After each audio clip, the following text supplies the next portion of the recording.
Managing cirrhosis with hepatitis C is an art. It's part of the art of medicine. These patients have advanced liver disease.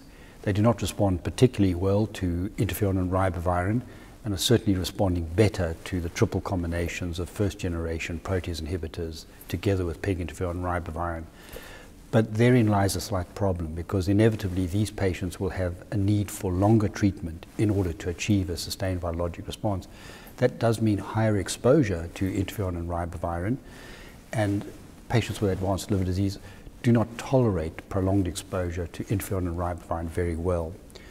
So physicians have to have the know-how when managing patients with cirrhosis. They do have to have some clinical nous.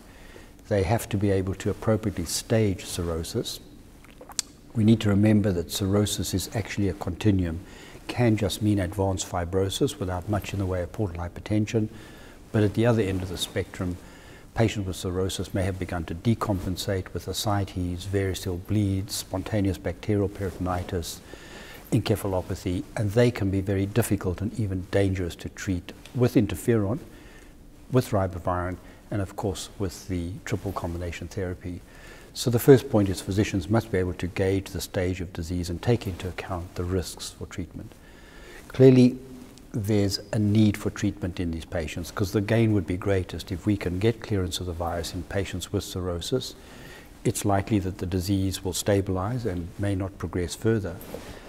But this is not a just-in-time treatment. It's not a treatment that can be easily applied, and I'm referring here to triple combination therapy with interferon and ribavirin, to patients with advanced decompensated disease on a transplant list. There are a number of things physicians can do in managing patients with cirrhosis who might have complications such as thrombocytopenia, low platelet counts, low white cell counts, or anemia, and very judicious, careful use in experienced hands of agents like eltrombopag, G-CSF, erythropoietin, etc., can help to manage some of those complications of interferon and ribavirin and the first-generation protease inhibitors. So I would emphasize carefully stage the disease, decide who's fit for treatment. Physicians will have to decide in some patients as to whether they are unfit for treatment and desist from using a potentially toxic combination. Are there numbers, are there actual parameters that can help us?